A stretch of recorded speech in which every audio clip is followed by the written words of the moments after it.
Kami ahli kelab buku Tinker akan membuka hati kami untuk membaca, memahami dan menghargai segala kebahagiaan dan kesensaraan yang kami dapat dari buku-buku yang kami baca.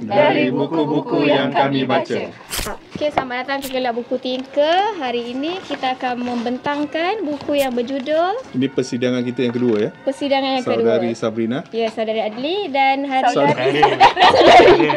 Sorry. Dan hari ini kita akan taklah dengan Saudara Adli sebab dia yang suggest buku ni untuk kita baca pada bulan ini. Okey, selepas kita majoriti daripada kita semua menghadapi trauma di atas buku pilihan saudara Puan Damia, saya berkeputusan untuk menambahkan kesakitan itu dengan menyarankan ahli-ahli Kelab Buku Tinker untuk baca satu buku yang impak dia dalam kehidupan saya sewaktu remaja tu sangat besar. Buku tu adalah buku Budak Setan, tulisan Ahadiah Akashah tahun 1988. Bos remaja time tu. Waktu tu saya dah jenam. Buku ni boleh dikira legenda lah. Dia boleh dikira sebagai satu buku legenda. Ini kalau you tengok kat belakang ni, waktu dah jenam tu saya masih ingat saya meminta merayu-rayu pada ibu bapa saya untuk belikan saya baju yang sama macam ni. Impact macam mana yang dia bagi pada bos? Baju? Sungguh biadab Saudari Rosalina. Yalah, masa tu dah jenam dalam peralihan tingkatan 1 apa semua tu. So dia buat rasa macam okey, kalau saya mempunyai kekasih, saya nak kekasih yang macam Ayu. Watak perempuan dalam ni lah. And then saya modelkan kehidupan saya macam tu sebagai Kashah. Lagi satu yang buat saya tertarik sebab budak setan tu. Saya rasa budak setan tu dia macam kena dengan bos. Yeah. Bukan cool, dia kena dengan diri saya. Faham. Okey, saya nak tahu Saudara Adli punya harapan lah daripada kami semua. Saya tak ada apa-apa harapan sejujurnya. Sebab saya tahu untuk generasi yang muda ni mungkin akan baca buku ni dan geli ditekak. Tapi saya agak terkesima jugalah bila salah seorang daripada kita datang jumpa saya dan cakap, bila sebab buku ni pernah difilmkan. Okey, faham. And then seseorang tu datang jumpa saya bila saya cakap, watak Kashah dimainkan oleh satu pelakon ni, Farid Kamil ni. Dia terus, jangan rosakkan saya punya mental image. So meaning, buat saya rasa buku tu ada impak lah buat pembaca ni. Boleh saya tahu saudari itu siapa? Adakah Saudari Aisyah? Bukan. Bukan. Sebab ni ke Saudari Damia tak datang hari ni sebab dia punya lagu biarlah rahsia. Baiklah, kita teruskan persidangan kita dengan apa pendapat saudari? Saudari. Saya pula yang sebab saya paling moderator. dekat dengan saya. Tak apalah, boleh tanya. Okey, sebab saya dah tulis. Okey, sebenarnya sebelum saya baca buku ni, saya dah tengok movie dia dulu. Jadi setiap kali saya baca, saya dah memang bayangkan Kashah itu ialah Farid Kamil dan Ayu ialah Lisa Srihani. Cuma watak-watak lain tu saya tak boleh gambarkan lah sebab saya tak ingat dah movie tu macam mana. Okey, so berdasarkan pembacaan saudari Sabrina, adakah Farid Kamil tu sesuai untuk bawa watak Kashah? Itulah, saya terfikir juga siapa yang sesuai untuk watak ni, tapi saya tak jumpa lagi siapa. Saya ada orang yang cakap dengan saya tu, dia cakap dalam kepala dia nampak apa? Allah yarham Keanu Reeves pula. Dia nampak Keanu Reeves, orang macam tu. Keanu Reeves, Orang tu ialah saya. Saya nak bagi disclaimer oleh kerana saya tak tengok lagi filem Legenda Budak Setan. Walaupun famous, I tak tahu macam mana I boleh terlepas benda tu. Tak apa, saya pun tak tengok. Okey. So I tak ada gambaran pun. I tak boleh nak gambarkan siapa. I tak tahu pun Lisa Srihani. Reaksi awak bila saya cakap Farid Kamil bawa watak Kashah, awak terus no. Betul.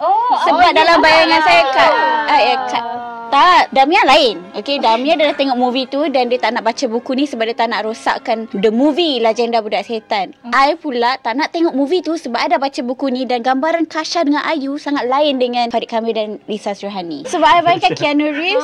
I see. Muka macam style Keanu Reeves. Ayu yang you bayangkan? Ayu taklah. I perempuan, I rasa tak kisah kot. Macam Liv Tyler, macam yang very nampak sangat dia mengangkat tinggi karya ni. Level international.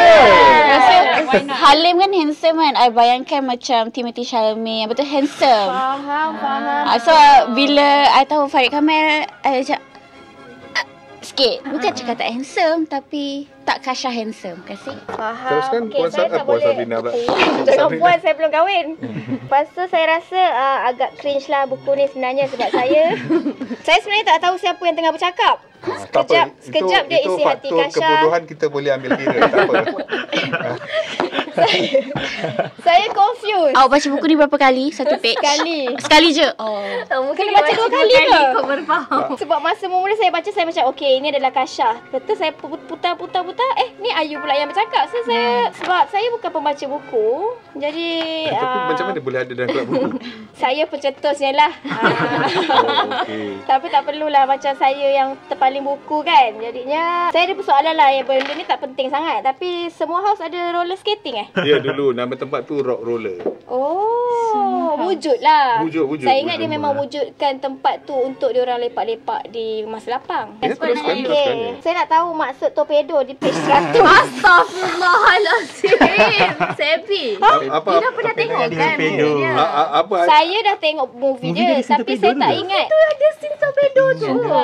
Budak tu lompat-lompat. Aku benci perempuan. Start tu. Itu maybe faktor usia sebab kita tak panggil torpedo sebab torpedo tu macam Macam besar sangat ancient kan, sangat ancient. Tapi I rasa itu yang buat buku tu macam lain. Sebab bila I baca, kita faham tau word-word zaman sekarang macam di English kan. Faham tak? Bila benda macam ni kadang-kadang Jadi torpedo apa dalam English? pipi. pipi. Lah, Allah. Aku macam Tak apa boleh yang dengar torpedo? mak marah. Cabai awak punya orang. Maaf sangat, mak saya urban.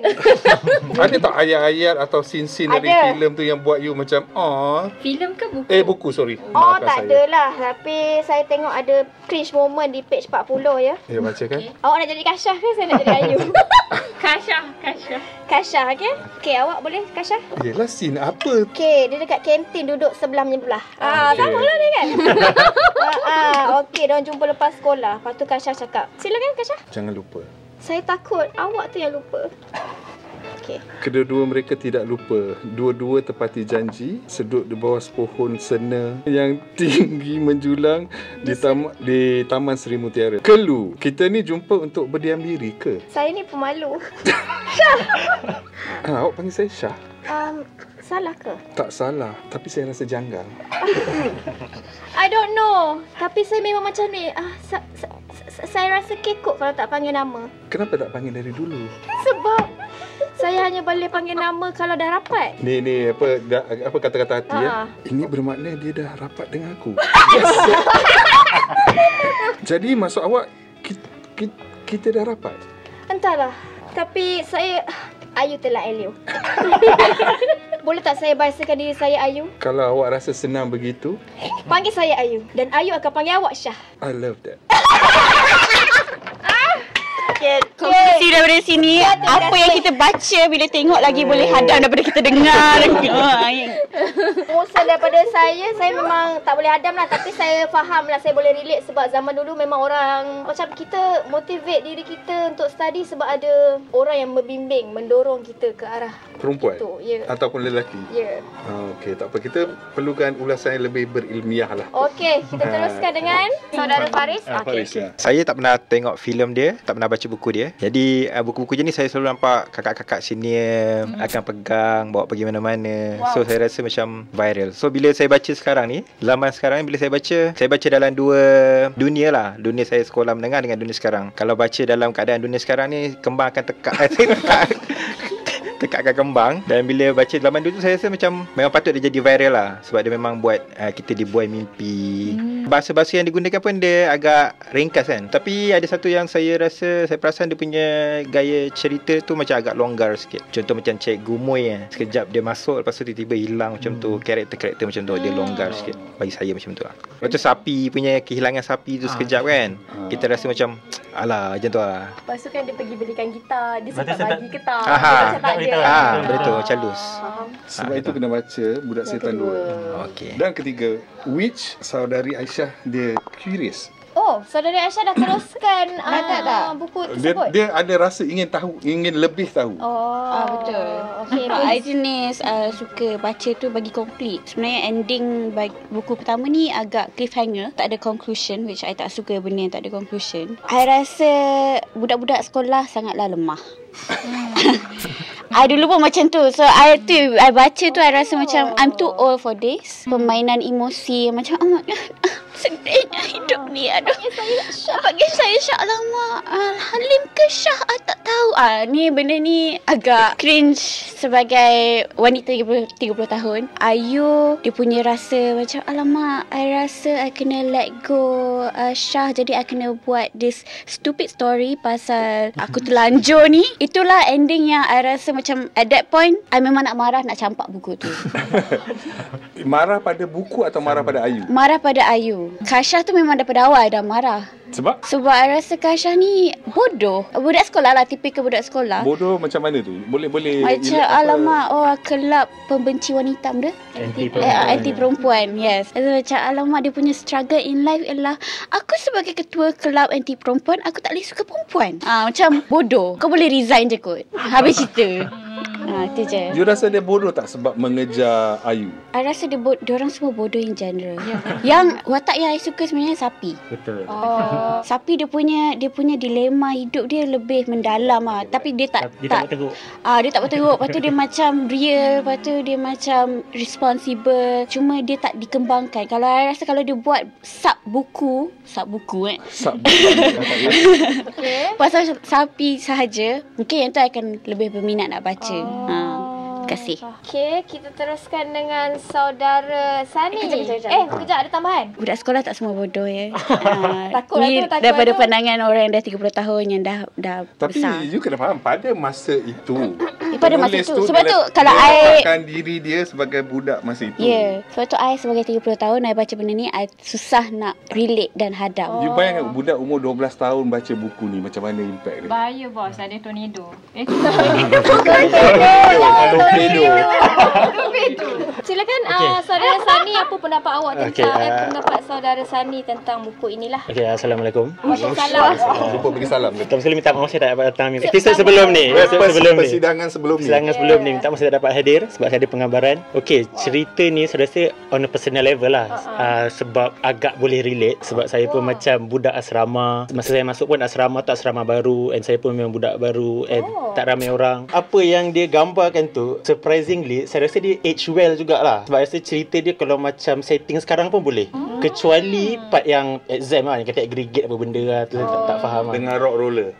Dengan rock roller. Lepas tu sebab saya tengok cerita dia tadi lah, dia punya ayat agak simple, tak terlalu ayat lama-lama bagai apa semua. Lepas tu saya tak tahulah situasi 80-an tu macam ni, tapi saya rasa macam banyak yang drama sekarang yang budak sekolah banyak ambil inspirasi daripada cerita budak setan ni. So saya tengok macam budak gangster, lelaki gangster, lepas tu perempuan I can fix him. Macam tu. So tengok macam banyak cerita-cerita zaman sekarang yang influence daripada cerita budak setan ni lah. Ada apa nak tambah? Apa pendapat saudara tentang Kasyah? Personally saya sangat tak suka Kasyah. Sebab saya kenal sama yang macam Kasyah. Dia macam yang dulu tak ada kawan, lepas tu tiba-tiba dia macam masuk sekolah, dia baru macam nak rasa ada kawan, baru macam orang, sebab dia macam jadi orang baru kat sekolah tu. Sebab saya pun baru habis sekolah lagi sebenarnya, tak dah lama mana. Wah. Tak nak cakap dia mula. Lepas tu macam dia dah macam dia nak reinvent diri dia. So dia jadi acah gangster bagai apa semua. Tapi dalam tu dalam hati dia nampaklah dia ada taman, dia suka itu, suka ini. Tapi itulah dia macam tunjuk hard shell kat luar dia tu. Lepas tu nampaklah yang dia struggle bila dia nak jadi vulnerable dengan perempuan tu. Saya suka part yang masa saya dah jumpa dekat mall kot, yang macam dia orang bersembang tapi at the same time dia ada isi hati dia, macam dia nak cakap ni tapi apa yang keluar ni. Pendapat tentang Ayu pula? Ayu mula saya sukalah dia. Mula-mula macam dia budak baru. Lepas tu itulah sebab kita tak boleh pilih siapa kita suka kan. Wow. Satu macam dia dah nampak Kasyah tu, lepas tu dia minat kat Kasyah. Tapi dah sampai dah depan tu, bila Azmi dah masuk jalan cerita tu, dia macam aduh, bodoh lah Ayu ni. Tapi itulah macam agak relatable juga sebab perempuan macam kadang dia dah jumpa lelaki tapi dia tak boleh lupakan luka lama dia. Dia still nak dengan luka lama dia juga. Sebab dia punya alasan tu sangat tak boleh terima kan, dia dah terlanjur tu. Saya rasa tu macam kalau dia cakap saya dah suka Azmi tu, efek dia hampir sama juga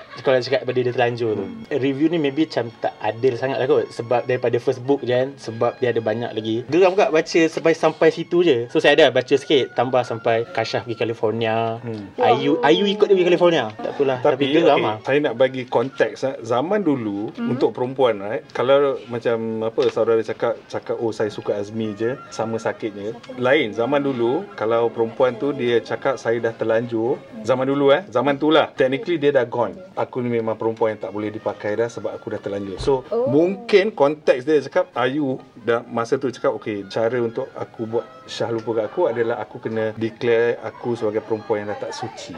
So benda tu zaman tu lah, kesucian tu amat penting, bukan macam zaman sekarang ni lah. Baiklah, saya nampak tadi saudari Ros angguk-angguk tanda setuju. Jadi saya macam curious lah dengan pendapat saudari. Curious. Dah hajar dulu Pendapat. Tak apa, kita save the best for the last. Saya setuju. Saya rasa entah dengan semua apa yang diorang katakan sekarang ni, saya rasa semua watak kat ni lemah. Tak strong untuk page yang disejasa sampai berapa 100 je kan bos kan. Lagi-lagi Ayu ada satu part ni dia tulis macam Ayu bangun melompat daripada katil, dia tu mengoyakkan sehelai kertas dan mencapai pen. Dia tulis nama Kasyaf sampai buku tu habis, berulang kali dia tersenyum. Puas hati, kertas itu dilipat dengan cermat diselitkan di buku matematik. Lepas tu berhayal. Memang macam tu ke hiburan zaman dulu? Kalau contohlah I minat lelaki Korea. Bukan zaman sekolah kita ada buat yang nama lelaki, nama perempuan, potong dapat berapa persen. Asrama lagi tu. Cinta aku padanya 70%. Korang boleh relate. Okay, nice. Okay, lepas tu saya suka lagi watak sapi. Saya suka watak sapi compared Sebab to dia bad boy. Dia bukan bad boy. Dia ada struggle dalam hidup dia, and dia ada purpose sebenarnya. Purpose dia sebenarnya dia nak tolong keluarga dia. Dengan page yang saya baca dah ni lah kan. Dia macam dia pergi mencuri, tapi niat dia sebenarnya bukanlah nak mencuri poyo nak jadi gangster, tak. Tapi nak tolong keluarga dia. So itu yang best. Buku ni terlalu best berlaku jujur tapi dia terlalu puji sangat orang tu. Macam mana muka dia lebih kepada luaran, terlalu macam Prince Charming punya type of book macam dia tak ada. Kalau perempuan tu kalau perempuan tu berisi, dia macam tak lawa terus. Dia kena perempuan tu seayu-ayunya, macam kulit pink kemerah-merahan macam tu. Dia kena memang perempuan ni cantik gila dia kena itu yang saya dapat rasakan dia describe Ayu. Yang tu saya jadi macam perempuan kena cantik lah baru dia. Lepas tu Ayu agak suka meroyan agak lah. dia masalah tu yang dia buat. Lepas tu dia yang meroyan. Dia meroyan. Saya tak faham kenapa nak meroyan. And dia macam ni ke dia describe wanita. Tapi saya respect lah. Penulis ni memang best.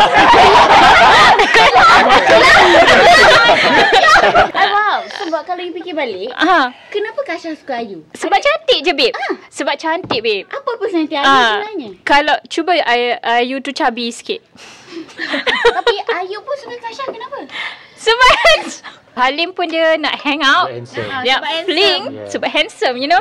Macam tu lah. So Tapi macam bukan sebab handsome, sebab cantik tu the entry point ke? dia bukan entry point. Yang buat stay adalah personality. Ya. Sasha daripada awal, daripada rupa tu, entry point dia tu, dia dah angau. Bila tengok balik, fikir balik macam betul tak ada personality. Dia portray orang tu sekadar rupa sahaja. Kita baca ni dah ada 2 fasa tu lah. Sebab maybe kita dah dekat dewasa dah besar, of course kita tengok personality kan. Sebab tu kot korang rasa macam bodoh lah watak ni. Sebab pasal kau suka kat dia sebab dia handsome je. But zaman sekolah I rasa logik je lah. Betul. Ada additional point? Saya sukalah buku ni. Memang watak-watak dia yang dia cuba describe memang cantik dan handsome sebelaka. Macam kan I buka semalam itu sama. Penulis writer. Idola bos. So saya faham kenapa bos saya sendiri sangat suka dengan penulis kacak dan bergaya. Inspo. Ya, saya pun faham. Dan sama dengan makcik-makcik saya dulu pun minat banyak buku adik Kak Syaf diorang. Sekarang saya faham lah kenapa. Bila dah baca 100 pages, sangat terhibur. Ya, kita teruskan. Baik, kita teruskan dengan last opinion daripada ahli kita, iaitu Saudari Hajar. Puan. Puan Haja, maafkan saya, silakan. Kalau macam semua orang like mostly saya dengar macam like negative kan, tapi to be very honest, I really enjoy this book. To be very honest, bukanlah really enjoy. So belah sini yang enjoy lah. I mean like untuk buku tahun 80-an, this book is not bad. Sebab I pernah baca buku yang 80s, 90s, dia punya pace memang laju. Dia macam melompat-lompat sikit. So bila dah baca buku ni, I macam boleh agak je lah, oh ni dah memang ke sini, dia memang ke sini. Dia jadi fast pace. So I tak bosan baca. Also sebab kadang-kadang bila kita baca buku, dia terlampau berbunga ayat dia yang macam you nak explain satu situasi, tapi dia macam terlampau complicated. I jadi bosan. Yang ni dia macam straightforward. Second, sebab I rasa macam I pernah je lalui zaman percintaan zaman sekolah. I boleh relate. Kita akan jadi bodoh, kita akan jadi angau, benda yang merepek-repek. I rasa benda tu semua macam real. I tak rasa macam oh bodohnya. Okay, memanglah sekarang kita rasa benda tu bodoh, tapi ketika itu I rasa macam everyone did that. Kita akan macam drama tak menentu pasal. Kan tiba-tiba masuk macam, nampak dia jalan dengan orang lain pun terus balik rumah macam padahal kan kawan dia padahal tak ada apa pun. Waktu rehat tak datang jumpa, macam you pergi mana? Asal tak jumpa you dah tak sayang I ke? It's normal. So I rasa macam dia bawa balik I pergi zaman sekolah yang I macam tersenyum seorang-seorang, macam teringat. So macam dulu macam boyfriend pergi asrama pun macam perpisahan itu sangat menyakitkan. Kat asrama tak boleh nak call, tak boleh nak message pun kena curi-curi. Seminggu dapat web message sekali. Dia cakap oh saya sihat pun dah happy. Cukup seminggu tu aku senyum je. So benda tu macam I boleh relate. So I rasa macam kita jadi bodoh untuk cerita tu betul. So I rasa okay je. Puan Haja tak bengang dengan Ayu ke? Yang ending dia tu lah. So macam I cakap, kenapa kau tak cakap je kau dah dengan Azmi? And then I macam geram sebab apa Azmi cakap kat dia yang buatkan dia nak get back balik dengan lelaki yang kau dah patahkan, yang dah patahkan hati. Tapi kita selalu begitu sebab saya pun pernah je patah balik dekat lelaki yang pernah patahkan hati saya. Dan kali kedua dia pun dipatahkan hati. So perempuan kadang-kadang terbodoh sebegitu. So saya macam okay, tu saya boleh relate. Tapi kenapa dia nak cakap yang dia terlanjur? Tapi after boss explain tadi, baru saya macam oh okay, tu make sense jugalah. Tapi I rasa macam kenapa korang marah dekat Kasha sebab perangai dia kan. But I think macam dia tak I rasa dia tak establish lagi. Tapi kalau macam dia bagi tease kan macam mak dengan abang dia like tak peduli dekat dia. So I rasa macam that's his coping mechanism untuk buat dia rasa full dengan buat perangai begitulah. And satu lagi dia tak reti, dia tak pernah bercinta. So dia rasa macam kalau aku tak dapat kasih sayang tu dari parents aku, kenapa aku nak dapat dari kasih sayang tu dari girlfriend? Sebab tu kot dia macam anti perempuan macam tu. Kalau baiklah, setelah kita dah mentelaah pendapat masing-masing daripada saudara dan saudari semua, Saudara Adli lah boleh rumuskan. Saya tak perlu rumus sebab pada saya, mana yang dah baca apa yang ada rasa ingin tahu lebih, bacalah Budak Setan 2, 3. Sebab kalau ada I think macam saudara Sani dengan Puan Haja akan jadi geram. Kenapa kau macam ni? Apa masalah kau? Macam faham semua punya opinion, saya appreciate sebab dia dua zaman, bukan dua zaman, 40 tahun lebih. 30 tahun, 40 dekat 40 tahun. Tak, saya tak ada apa-apa rumus. Terima kasih kerana mana yang enjoy. So persidangan berikutnya kita akan ada buku akan dipilih oleh seorang ahli lain. Siapakah ahli itu? Ahli itu ialah Aisyah Azhan. Sila bertengah buku awak. Saya ada buku saya tapi saya bagi kat saudara Adli. Dia tak bawa. Tapi tajuknya ialah Man's Search for Meaning by Viktor E. Frankl. Mengisahkan cerita Viktor E. Frankl sendiri semasa dia melalui zaman World War II. Kita akan sudahi kita punya persidangan yang kedua ini dengan mantra kelab buku kita lah ya. Okey. Ulat-ulat si buku ulat, membaca buku sepantas kilat. Kami suka buku, buku suka kami. Kami ulat buku atau hanya ulat. We listen, we judge, we don't care. Hidup untuk buku, buku untuk hidup.